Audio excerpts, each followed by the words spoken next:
রাষ্ট্রপতি জিয়াউর রহমানের প্রথম খবরে আমরা রাউজান উপজেলা এবং পৌরসভা বিএনপি আলহাজ গিয়াসউদ্দিন কাদের চৌধুরীর পক্ষ থেকে এখানে পুষ্পস্তবক করতে এসেছি। এখানে কথা হচ্ছে 1936 সালে এই শহীদ রাষ্ট্রপতি জিয়াউর রহমান জাহানারা খাতুনের ওরসে জন্মগ্রহণ করেন। তার পিতার নাম হচ্ছে মনসুর রহমান।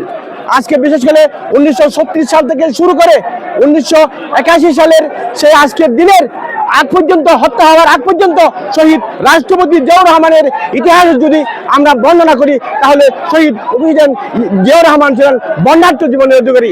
উনি একাধারে সামরিক প্রশাসক ছিলেন, উনি একাধারে শহীদ রাষ্ট্রপতি ছিলেন, উনি একাধারে জেডে পুষে দায়িত্ব পালন করেছিলেন। উনি বিশেষ করে 1975 সালের পর যখন আওয়ামী লীগ যখন ক্ষমতায় এসেছিল 1971 সালের পর, তখন এই দেশে একটা বিশৃঙ্খলা পরিবেশ সৃষ্টি করে দিল।